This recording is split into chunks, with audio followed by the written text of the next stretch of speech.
오늘을 살아가는 묵상 시간입니다. 오늘 본문 말씀이 이사야서 2장 6절부터 9절입니다.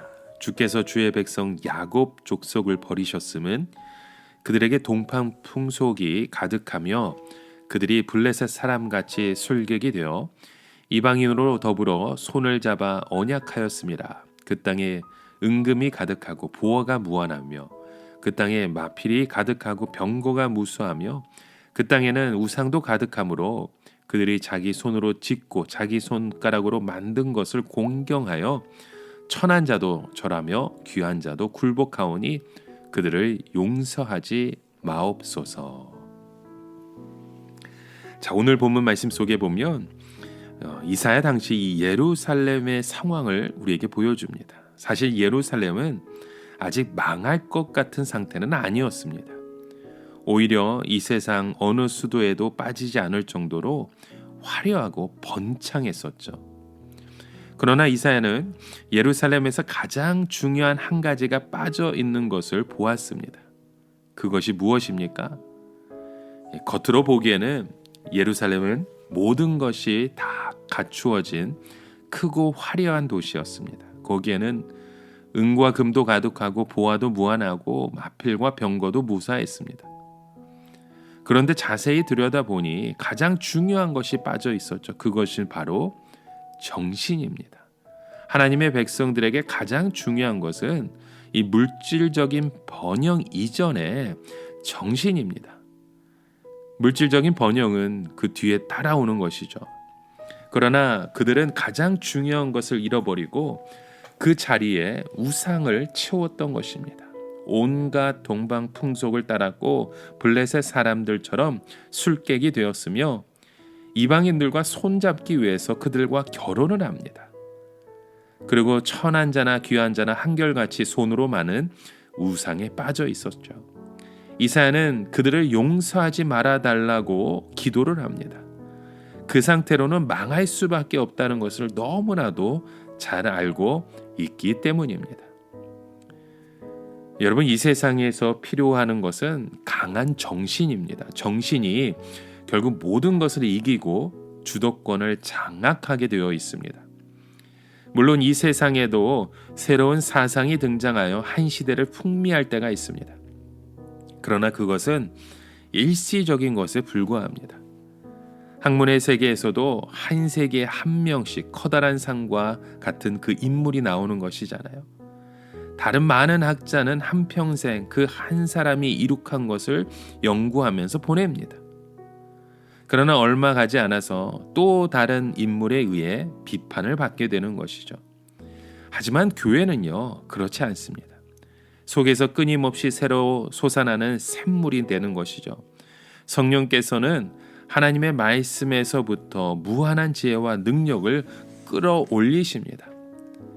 이 교회에서부터 새로운 말씀이 솟아올라서 이 세상에 흘러가야 이 세상이 새로워지게 되는 것이죠. 그런데 예루살렘은 이 돈이나 군사력으로 잔뜩 무장되어 있었지만 실제로는 새로운 정신이 없고 새 정신이 있어야 할 곳에 쾌쾌 묵은 우상이 그들의 삶을 붙잡고 있었던 것입니다.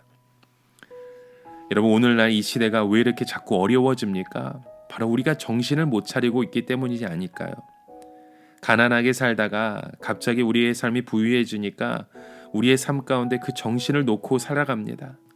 마치 오늘 하루만 살 것처럼 그렇게 하나님의 말씀과 하나님의 사랑을 누리지 못한 채 오히려 하나님의 진노의 채찍을 우리가 맞고 있는 것이죠. 여러분, 겸손한 자는 절대로 자기의 마음대로 살지 않습니다. 오늘 눈물로써 씨를 뿌리는 자가 바로 겸손한 자입니다. 그러면 반드시 내일 우리는 기쁨을 거두게 되는 것입니다. 종말의 약속이 여러분 무엇입니까? 하나님께서 인간에 대하여 묶여 놓았던 그 고리들을 다 끊으시고 마음대로 살게 하신 것입니다. 그래서 어느 한순간에 모든 규제를 풀어주어서 자유를 주신 것이죠. 이제 사람들 안에 무엇이 있든지 분명하게 다 드러나게 되는 것입니다. 마음 가운데 악이 있는 사람들은 마음껏 그 죄를 짓습니다. 아무리 정욕을 채워도 뭐라고 하는 사람이 없기 때문이죠. 반대로 마음 가운데 선한 하나님의 뜻이 있는 사람은 그 마음껏 선을 행하게 되는 것입니다. 교회는 교회 나름대로 마음껏 하나님의 일을 할 시기입니다. 우리 그리스도인들은 어떤 사람이 되어야 됩니까? 배운 하나님의 진리를 이 세상에서 실현하는 사람이 되어야 합니다. 지금 우리의 손에 돈이 없어서, 우리의 물질이 없어서, 우리의 그 마음이 없다고 해서 여러분 그대로 있으면 안 됩니다. 우리에게 있는 것을 가지고 최선을 다해 믿음으로 주님을 나아가야 합니다. 중요한 것은 나중에 하나님 앞에서 우리가 상을 받는다는 거죠. 사람들의 칭찬은 아무 의미가 없습니다. 최종적으로 주님 앞에서 상을 받는 것이 중요합니다. 아무도 알아주지 않는 가운데 다른 사람을 위한 최선의 삶을 살았다면 그 큰 상을 우리도 받게 됩니다. 다른 사람을 위해서 나 자신의 권리를 포기한 사람은 그만큼 큰 상을 누리게 됩니다. 지금은 우리가 마음껏 내 안에 있는 믿음을 실현해야 할 그때인 줄 믿습니다. 주님은 무엇을 먹을까, 무엇을 입을까, 무엇을 마실까 염려하지 말라고 하셨습니다. 그런 것을 염려하는 동안 우리의 시간을 다 흘러버리기 때문입니다. 여러분, 지금은 염려할 때가 아닙니다. 어떻게 해서든지 우리의 실력을 발휘할 때인 것입니다. 우리에게 가장 무서운 것은 우리의 그 정신을 잃어버리는 것입니다. 정신없는 사이에 우리의 삶 가운데 우상을 끓여버리고 있는 것이죠. 여러분, 크다고 해서 영향력을 발휘하는 것 아닙니다. 새로운 것은 정신이고 정신은 바로 힘입니다. 이것은 바로 진리에서부터 나오는 것입니다. 하나님의 말씀에서부터 나오는 그 믿음의 정신이 우리 가운데 필요한 것입니다. 오늘 하루 그런 하나님의 말씀이 솟아나는 그 길을 우리가 함께 고백하고 살아가시는 저와 여러분 되시길 주님의 이름으로 간절히 축원합니다. 하나님 아버지, 오늘 우리의 삶 가운데 그 말씀이 솟아나는 그 길 속에서 우리가 함께 살아가기 원합니다.